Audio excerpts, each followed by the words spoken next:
Conexão Covid.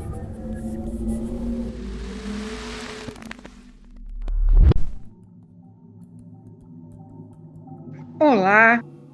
Já conhecemos a história das vacinas, um pouco da tecnologia que permite que elas sejam desenvolvidas. Nesse episódio do podcast Conexão Covid, vamos conhecer mais de perto quais são as fases do desenvolvimento de uma vacina. Responder a essa questão é uma missão para a doutora em Ciências da Saúde, Patrícia Bonfim. As fases para desenvolvimento da vacina, elas são semelhantes ao desenvolvimento de outros produtos biológicos, como os medicamentos, né? Então, isso não é uma exclusividade. O que eu vou falar para a vacina, a gente pode extrapolar, por exemplo, para a geração de um medicamento, né? Com algumas ressalvas, alguns detalhes, mas de forma geral segue os mesmos passos. Então, tudo se inicia no laboratório, nas fases que a gente chama de fases in vitro e fases pré-clínicas. A fase in vitro, ela começa com uma hipótese, né, com uma estratégia adotada pelo pesquisador, baseado naquela teoria de como é a doença, de qual é a melhor estratégia, qual é a melhor parte do vírus, se é entregar o vírus inteiro ou se é entregar uma parte dele. Então começa-se, por exemplo, né, se for uma vacina para um vírus, a cultivar esse vírus e testar lá no laboratório, lá nas plaquinhas, né, de laboratório. Essa estratégia de vacina é capaz de inativar, de matar o vírus ou não. É aqui também que se escolhe os adjuvantes e assim por diante. Nessa fase também a gente consegue ver um pouco de toxicidade, se existe ou não existe, ainda tudo em laboratório. Depois a gente avança para as fases que a gente fala em estudos em animais. Também é uma fase pré-clínica, também não, é uma fase pré-clínica, melhor dizendo. E aí a gente consegue ver, se tudo certo lá no laboratório, né, lá in vitro, se isso vai corresponder em um ser vivo. Se realmente aquela inativação do vírus em placa, né, em placa de Petri, pode ser extrapolada por um organismo vivo. Muito provavelmente sim. Porém, eu já quero dar uma noção aqui que muitas vacinas, muitos medicamentos já param por aqui, porque não se vê uma comunhão, né, entre as duas informações, o que se viu in vitro e o que se pode ver já nos primeiros organismos a serem testados, que são os animais. Mas quando a gente vê um sucesso nos animais, tanto de eficácia da vacina, por exemplo, quanto de baixa toxicidade, aí já se vê um estímulo para seguir para as fases clínicas.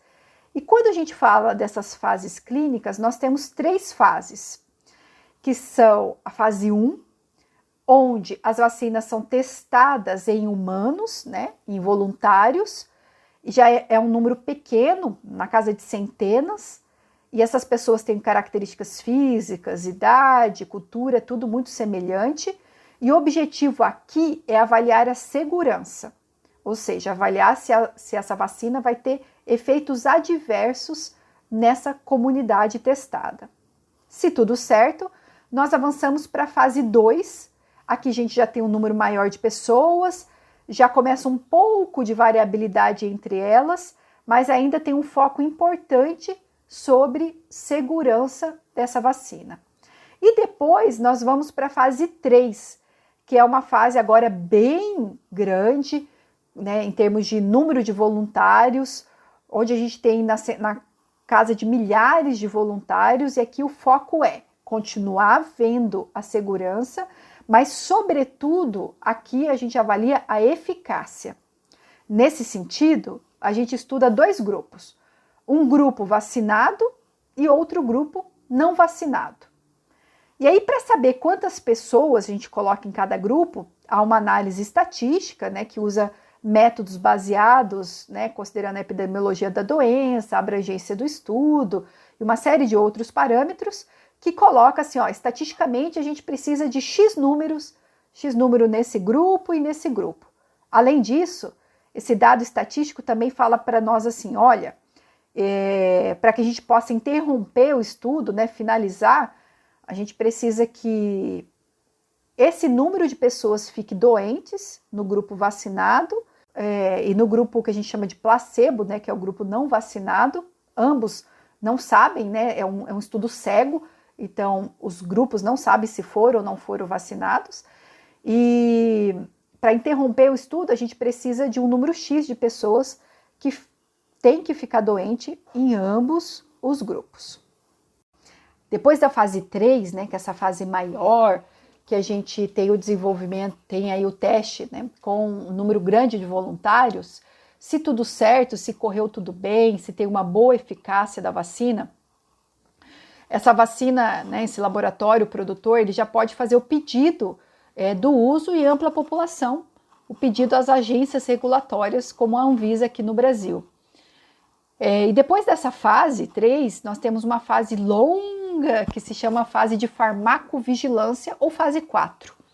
É quando as vacinas ou os medicamentos são vigiados em termos dos eventos adversos. É como se a gente fizesse uma pergunta assim: será que quando essa vacina estiver na ampla população, pode acontecer eventos adversos que não foram vistos nos estudos? Então, para responder essa pergunta, a gente deve, né, notificar a Anvisa de todos os efeitos adversos que acontecer com as vacinas, e isso é monitorado constantemente por um grupo selecionado na agência regulatória.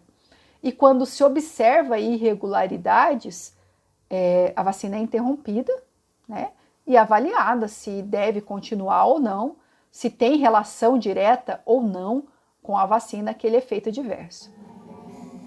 Se há tantas fases para o desenvolvimento de uma vacina, por que a vacina da Covid-19 saiu tão rápido do laboratório?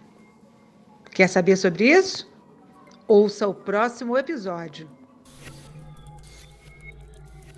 Conexão Covid, produção do projeto Conexão Ciência, uma parceria UEM e SET Paraná.